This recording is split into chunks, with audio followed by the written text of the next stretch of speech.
Southern Kentucky. This is WYMT Mountain News at 6.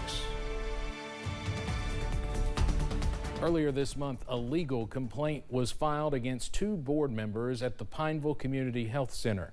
Today, WYMT's Caroline Mueller got an update from the PCHC CEO and president.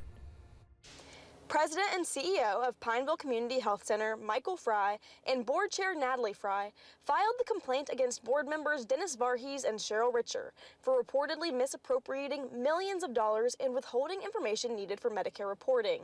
Fry says the cost report brought this to his attention.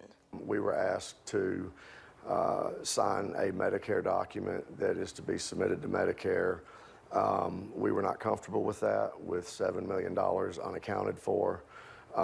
We refused to do that. He says Varghese and Richer were the only ones with access to the hospital's finances. Your books have to balance. They were way off. It was brought to our attention. We go to the only people that had access to the funds, and they refused to give us an answer.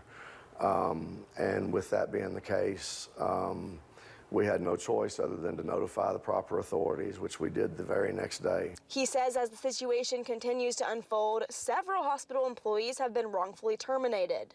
They were terminated because they uncovered the truth. And to say that it was wrongful termination is an understatement. And so part of my desire and part of what I'm fighting for are not only those people, but the entire staff over there, because we had a family atmosphere in the hospital, and we think that it can still be that way, and that's what our goal is. Fry says above all, he is fighting for the Pineville community. It's truly a tragedy for the people around here because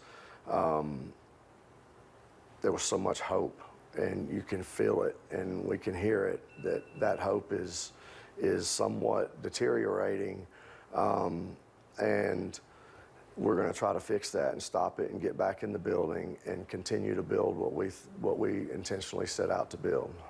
He remains optimistic for the future of the hospital. We're just going to continue to do the right thing, focus what we can focus on, and direct people, to believe in what we're telling them, and we will finish what we started in this hospital one way or another. Fry says despite the lawsuit, he would encourage the Pineville community to continue going to the hospital. In Bell County, Caroline Mueller, WYMT Mountain News. The lawsuit is going to federal court, but a date for a hearing has not yet been set. WYMT reached out to the defense for a statement on December 6th and again today, but have not heard back. Officials with the city of Hazard are hosting a meeting tonight. The meeting will be at Hazard City Hall at 7 p.m. Now, we are told officials will be going into executive session. It is unclear what exactly this is about. We do have a reporter there and hope to have much more about this tonight at 11.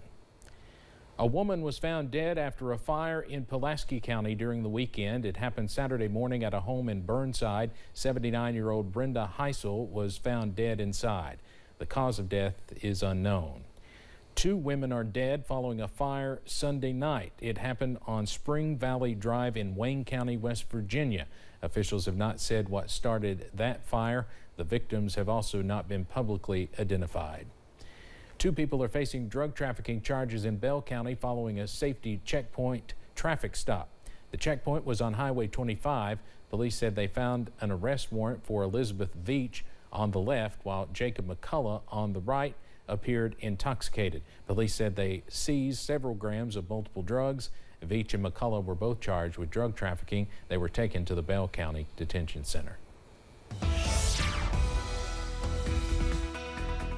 All right, so we had a little bit of a break in the rain earlier today. Now it's pushing through eastern Kentucky at this hour. Here's the latest with live pinpoint Doppler radar, and you can see a line of showers stretching from Louisa to Hazard, down to Middlesboro, over towards Monticello. The rain chances will stay in the forecast as we go throughout the next several hours. You can see it's coming down in Hazard right now. There's a look at our tower cam there. We're at 55 degrees, Feels like 55. Winds are picking up out of the south and southwest at 11 miles per hour. Pikeville's in the clear right now with temperatures in the upper 50s. 57 is the current temperature in London. And we take a look here at your forecast for tonight. We'll see temperatures in the upper 40s and low 50s. Again, keeping the rain chance in the forecast throughout the evening and overnight hours. When you wake up in the morning, temperatures in the upper 40s and low 50s will greet you. We'll see temperatures in the 50s and 60s for a couple more days, but we'll see two fronts push through, dropping the temperatures. We'll plot that out coming up with Future View in the First Alert forecast in a few minutes. Steve. Eric, thank you. Copper thefts are continuing throughout Appalachia. As WYMT's Amelia Lee explains, officials with Kinetic are doing what they can to repair poles and cables and deter criminals. They call it the Copper Theft Corridor. These thieves are professionals. They know what to hit. They may have, they may have experience in the industry. They know what they're looking for. They hit in the dead of night. They're bringing their own bucket trucks. They're climbing up there. They're stripping the copper out. A total of 73 copper thefts this year, with the most stolen in Perry, Letcher, Harlan, and Clay counties. It's not just an inconvenience issue. It is a public safety issue and a public safety crisis. Thieves have new ways to steal copper. According to Kinetic, thieves cut down entire utility poles to take the copper cables. This can lengthen outages for communities and injure the thieves. The reward is very, very low compared to the risk. Crews go out and up in bucket trucks just like this one, looking for damage along with stolen copper. When they find it, they repair it and they get your internet back. It's stressful for us out in the field, and I know it's really stressful on the management, and more or less it's even more stressful on the customer end of it because of them being without service. Now, Kinetic says they have a new internal team of former law enforcement and military officials, field operations, communications, and other experts to work on this problem. The team is focused on developing methods to deter criminals. But at the end of the day, it's still very important for local law enforcement and the community to be vigilant as well. One of the biggest issues Kinetic is worried about is customer safety.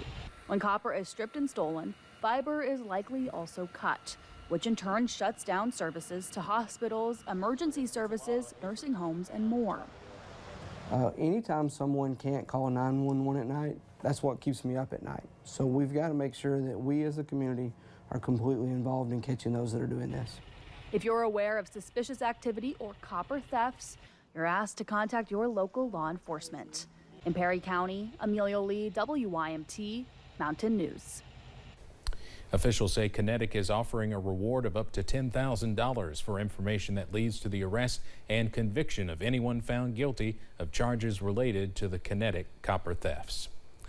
2 people were arrested in Laurel County after police found drugs in a Nesquik bottle. Police said their canine indicated drugs were present in a car occupied by Brandon Morgan and Taylor Joseph. Police said they found drugs suspected to be meth and a large amount of fentanyl. Morgan and Joseph were charged with drug possession. They were taken to the Laurel County Correctional Center. One man was arrested after police recovered a stolen side-by-side. Police said they found the stolen side-by-side near a flatbed trailer. They then questioned Timothy Reynolds, who reportedly admitted to knowing it was stolen. The VIN number was also removed from the license plate. Reynolds was charged with receiving stolen property and obscuring the identity of a machine. He was taken to the Laurel County Correctional Center. A well-known hazard doctor and former city commissioner has died. Dr. John Fitzgilbert died on Saturday. He was the 3rd generation of country doctors to serve the area. He also served as a Hazard City Commissioner from 1990 to 2013, except for one term during that time. And he served as Mayor Pro Tem when Mayor Bill Gorman traveled.